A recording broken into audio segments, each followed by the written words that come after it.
Imagine a single, bold piece of legislation trying to sort out, decades of messy labor laws, creating something simpler, fairer for millions of people. Sounds almost too good to be true, right? It does, but India has actually launched exactly that kind of huge reform. And our deep dive today is all about the core of that reform. India's Code on Wages 2019. It's really landmark legislation promising a new era of transparency and fairness in work. Yeah, definitely. We're looking at detailed legal stuff, expert takes, trying to unpack this pretty intricate code. Right. Our mission is basically to boil down the key parts, point out the really surprising bits and big changes, and help you understand what it means whether you're, an employee or running a business. Get ready for some aha moments, hopefully. So let's set the scene a bit. Before 2019, what did wage regulation even look like in India? It sounds like it was, complicated. Oh, fragmented is putting it mildly. Historically, India's labor laws were this incredibly complex web, just a patchwork of numerous acts passed over decades, each tackling specific, often kind of isolated issues. This Code on Wages, 2019, it specifically replaces 4 key older laws.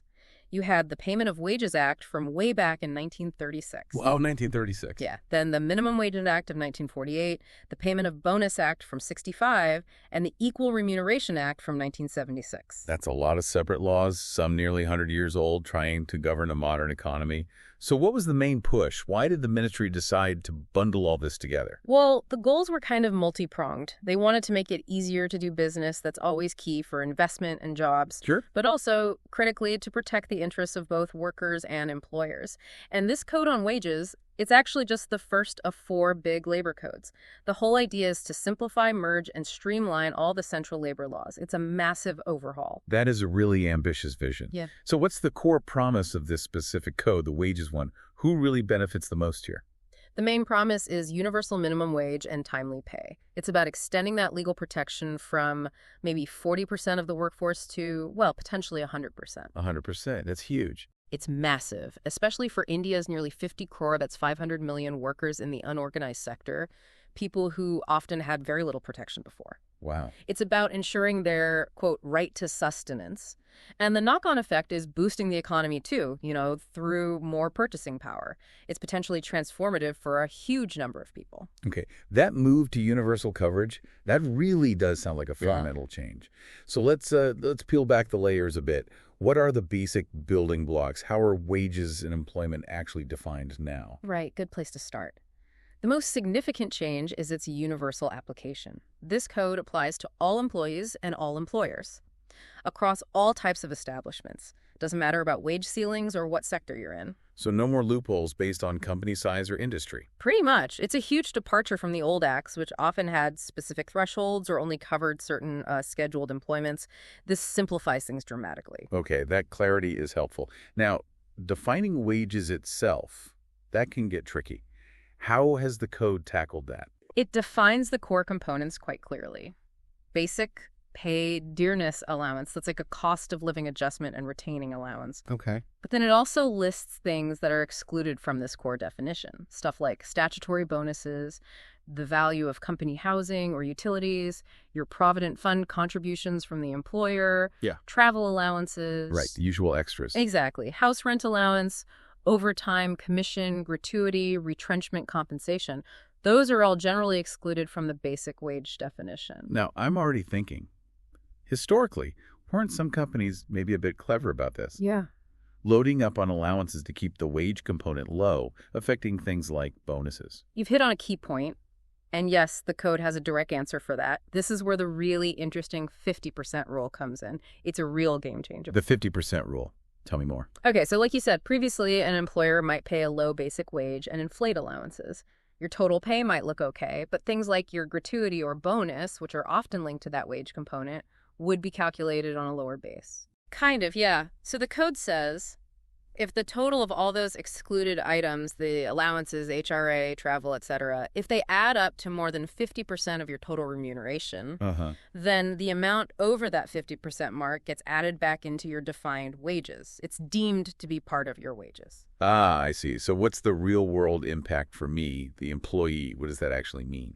It means employers can't game the system like that anymore. They can't structure pay just to minimize their liability for your core benefits. Your leave encashment, bonus, gratuity, They'll be based on a fairer, more accurate reflection of your actual earnings. That sounds like a really significant protection for long-term benefits. It really is. It shores up financial security for employees. Okay, that's a crucial clarification. What about defining the players, like employer and employee? Have those definitions been updated too? Yes, they've been broadened quite a bit. Employer now clearly includes not just the direct boss, but also anyone employing people through someone else, like a contractor. Okay, so covering subcontractors too. Exactly. And it even includes the legal representative if the original employer has passed away. Right. And employees also broader. It covers basically anyone doing skilled, semi-skilled, unskilled, manual, technical, clerical, even managerial or supervisory work for pay. There are specific exclusions like armed forces members or apprentices under the Apprentices Act, but it's generally very wide. And one more thing on these fundamentals. What about fairness principles, like, say, gender equity? Does the code address that? It does, quite strongly. It takes a gender-neutral approach, which is a big step. It prohibits discrimination based on gender, not just in pay, but also in recruitment, promotions, transfers, the whole employment life cycle. So broader than just equal pay for equal work. Much broader than the old Equal Remuneration Act. And to make sure there's less wiggle room for disputes, the definition of wages used specifically for ensuring equal remuneration is very detailed and exhaustive. Okay, so we have clear definitions, broader application. Yeah. Let's talk about fair pay itself, minimum wages, and, well, beyond. What's this new thing, the national floor wage? Sounds important. It is. It's a totally new concept for India. The central government will now set a floor wage. Think of it as a national baseline minimum wage. A baseline. How do they decide what that level is? It's actually based on quite a detailed calculation. They considered the minimum living standards for a standard working-class family defined as 3 adult consumption units. Okay. It includes specific calorie intake needs per day, annual clothing requirements, allowances for house rent, fuel, electricity, kids' education, medical costs, even some amount for recreation. It's meant to represent a basic, decent standard of living. So it's not just an arbitrary number. It's tied to actual living costs. Exactly. The idea is to ensure a genuine living wage, not just subsistence.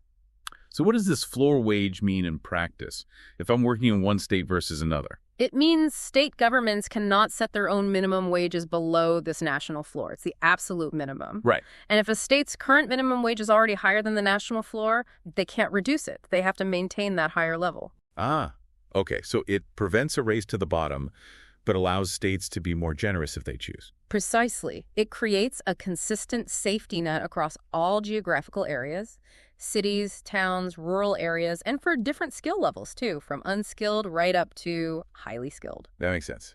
And how often do these minimum wages get updated? Is it fixed? Well, the minimum wage rates themselves can be set based on time, like hourly, daily, monthly, or based on piecework. And they can vary based on skill, location, even how tough the job is, like hazardous work or working underground. Sure. The appropriate government, usually the state, must review or revise these rates at least once every 5 years. Every 5 years. And importantly, the dearness allowance part of the wage has to be adjusted every 6 months based on the consumer price index. So it keeps up with inflation more regularly. That's crucial. And who oversees this? Are there specific bodies involved? Yes, there are central and state advisory boards. They advise the governments on fixing and revising these minimum wages. And here's a progressive touch.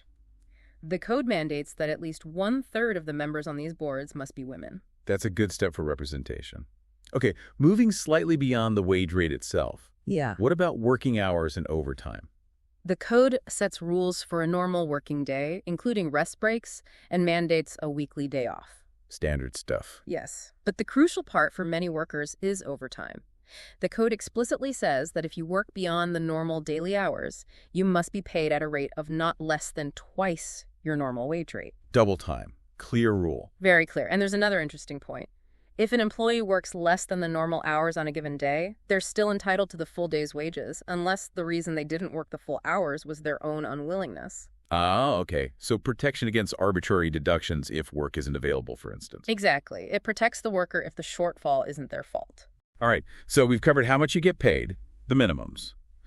But the how and when are just as vital, right? What about payment methods and timelines? Definitely. The code embraces modern methods. Wages can be paid in current coin or currency notes, so cash is still an option, Okay. but also by check, direct bank transfer, or electronic mode. And the government can actually specify that certain industries or businesses must use these non-cash methods, pushing towards digitization. Makes sense for transparency. And wage periods, like how often you get paid. Employers have to fix a wage period daily, weekly, fortnightly, or monthly. But the absolute maximum period allowed is 1 month. You can't have wage periods longer than that. So no waiting 2 or 3 months for pay. No, that's outlawed. Ensures regular income flow. Okay, that's good. But now tell me about the final payment timeline when someone leaves. You mentioned this was a big change, especially for resignations. This is genuinely one of the most standout changes, I think. It's quite revolutionary compared to the past. Previously, getting your final settlement could be a real headache. Long waits, sometimes 30, 45 days. For resignations, often there wasn't even a clear timeline in the old laws. People could be left waiting indefinitely. Yeah, I can imagine the stress. So what's the new rule? The code mandates that for any separation, whether you're removed, dismissed, retrenched, or even if you resign, or if the company closes down, your final wages must be paid within 2 working days. 2 working days. Yeah. For everything, including resignations. 2 working days, full stop. Wow. That's not just a tweak. That's a massive improvement for worker security, isn't it? Ending that financial uncertainty immediately. Absolutely. It removes a huge point of friction and potential injustice. It provides immediate financial closure, which is incredibly important. Okay. And what about deductions from wages? Can employers just deduct anything? No, the code is very strict here, too. Deductions are only allowed for specific listed reasons. Like what? What's on the allowed list? Things like fines imposed under specific rules, deductions for being absent from duty, for damage or loss caused by the employee's neglect. Okay. Reasonable things. Yes.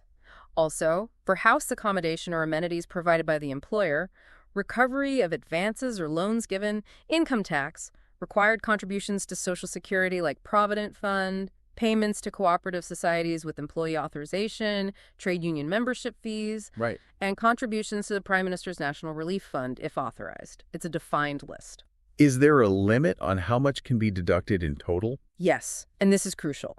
The total amount of all authorized deductions in any single wage period cannot exceed 50% of the employee's wages for that period. So at least half your earned wage is protected from deductions each pay cycle. Exactly. It prevents situations where deductions could wipe out almost an entire paycheck. So the code covers wages, definitions, payments, minimums, but it goes further, right? What about things like annual bonuses and handling disputes? It does. For annual bonuses, the rules apply to businesses with 20 or more employees, where the employee has worked at least 30 days in that accounting year. Okay, 20 employees, 30 days. The minimum bonus payable is 8.33% of the wages earned during the year, or 100 rupees, whichever is higher. And here's the key part. This minimum is payable even if the employer technically doesn't have an allocable surplus or profit to distribute. So a guaranteed minimum bonus floor, regardless of profit. Yes, exactly. Yeah. Though the maximum bonus is capped at 20% of the wages earned. And how is that allocable surplus is determined for calculating bonuses above the minimum? The code sets out the calculation. For banking companies, 60% of the available surplus is set aside for bonus distribution. For other types of establishments, it's 67%. Okay, clear percentages. And when does the bonus have to be paid? It has to be paid within 8 months from the end of the accounting year. The government can grant an extension, but usually up to a maximum of 2 years and only with sufficient cause. Got it. Now, on the flip side, are there reasons someone might lose their right to a bonus? Any updates there, maybe related to conduct? Yes, there's a very important update here reflecting modern workplace concerns. Disqualification from getting a bonus now explicitly includes conviction for sexual harassment. Ah, that's significant, added to the existing grounds. Right. The existing grounds were things like fraud, riotous or violent behavior on the premises, or theft misappropriation of property. Adding sexual harassment is a critical step for workplace safety and accountability. Definitely a powerful message. Now, shifting to when things go wrong, disputes or claims, how does the code handle grievance redressal? Is it faster or easier? It aims to be. The government appoints specific authorities to hear claims under the code: unpaid wages, minimum wage issues, bonus claims, equal pay disputes. Okay. These authorities have the power to order compensation up to 10 times the amount of the claim, and they're supposed to try and resolve claims within 3 months. 10 times compensation. That's a strong deterrent. And 3 months is pretty quick. It aims for speed, yeah. And another key improvement for workers: The time limit for filing a claim, whether it's about minimum wage, bonus, whatever, is now a uniform 3 years from when the claim arose. 3 years. How does that compare to before? It's a big increase. Previously, the limits varied a lot depending on the specific law, sometimes as short as 6 months, maybe up to 2 years. 3 years gives workers much more breathing room to pursue their rights. That's a practical improvement. And bonus disputes specifically. They are formally classified as industrial disputes, so they get channeled through the established legal machinery for those. Okay. One last thing on disputes. Who has to prove what? If I claim I wasn't paid correctly, do I have to bring all the evidence? No, and this is another empowering shift.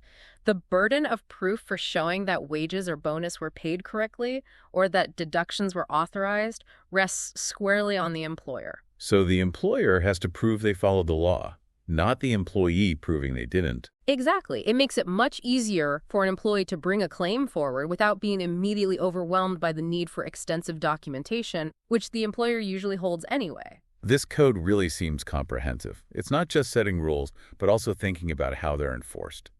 So, how does compliance work? What's this new approach to governance? Well, one of the biggest changes is the role of the inspector. They're now called an inspector-cum-facilitator. Inspector-cum-facilitator. What does the facilitator part mean? It signals a shift in approach. The role isn't just about finding fault and penalizing, it's also about advising employers, helping them understand the law and how to comply. It's meant to be more supportive and less purely adversarial. So, guidance first, inspection second. Ideally, yes. It's a dual function. Of course, they still have inspection powers. And how are these inspections done? Anything new there, maybe using tech? Yes, definitely. The code specifically allows for web-based inspections. Inspections can be randomized, assigned without regard to specific geographical jurisdictions sometimes, and the inspector-cum-facilitator can request information electronically. So less reliance on just showing up physically at the workplace. Right. The aim is to make inspections more transparent, less arbitrary, reduce opportunities for, potential corruption or harassment that sometimes plague the old system. That sounds like a positive step for both sides, promoting transparency. That's the goal, to make enforcement fairer and more efficient. Okay, but what if, despite the facilitation, a company still doesn't comply? What are the consequences? Are the penalties tougher now? Oh yes, significantly tougher. The code uses a graded penalty system, but the fines are much higher than before. Give me an example. What if someone pays less than the minimum wage? For a first offense of paying less than the amount due under the code, the fine can be up to 50,000 rupees. Okay, that's substantial. And if they commit a similar offense again within 5 years, the penalty jumps to a fine up to 1 lakh rupees, 100,000, and or potentially imprisonment for up to 3 months. Wow, okay. Jail time is possible for repeat offenses. Yes. For other types of violations, the first offense might be a fine up to 20,000 rupees. Repeating it could lead to 40,000 rupees and for imprisonment up to 1 month. Even just failing to maintain proper records can attract a fine up to 10,000 rupees. So real financial teeth and the threat of imprisonment for repeat offenders. Definitely intended to ensure compliance is taken seriously. But you mentioned facilitation. Is there any leeway for, say, an honest mistake or a first-time issue? Yes, that facilitative aspect comes in here too. If it's a first-time violation and it doesn't seem intentional, the inspector-cum-facilitator must give the employer a written opportunity to comply within a specified time before starting any prosecution. Ah, so a chance to fix it first. Exactly. It gives businesses, especially maybe smaller ones grappling with the new rules, a chance to correct course. Also, for certain offenses, though not for repeat offenses, there's option for composition. Composition, what's that? It's basically settling the matter by paying a sum of money, typically 50% of the maximum fine for that offense, instead of going through a full prosecution. It speeds things up, avoids clogging courts, but it's not an option if you keep breaking the rules. So it balances stricter penalties with opportunities for compliance and resolution. That seems to be the balance they were aiming for, yes. Well, we've certainly covered a lot of ground on India's Code on Wages 2019, from why it was needed, replacing that old patchwork of laws. Right, to the really fundamental changes. Universal coverage, the new wages definition with that crucial 50% rule. The national floor wage, setting a baseline, those much faster timelines for final payments, especially the 2-day rule. Yeah, that's a big one. Plus the bonus reforms, including the disqualification for sexual harassment and the streamlined claims process with the burden of proof on the employer. And finally, that shift towards modern enforcement with the inspector cum facilitator and much tougher graded penalties, but also that element of guidance. Putting it all together, this deep dive really shows a clear direction, doesn't it? Simplify the laws, make it easier for businesses to operate and hopefully invest. While significantly boosting the rights and financial security for potentially hundreds of millions of workers, especially those who were previously left out in the unorganized sector. Exactly. It's a huge legislative effort with massive potential impact. It really is. And just as a final thought to leave our listeners with, think about this. How might these kinds of fundamental changes in defining and managing wages in a huge economy like India's, how might that influence conversations elsewhere? Could it reshape how we think about employer-employee relationships globally? That's a great question. As other countries grapple with gig economies, fragmented workforces, and ensuring fair pay, reforms like this could definitely spark wider debate. What does fair work truly mean in today's rapidly changing world? It's something worth watching.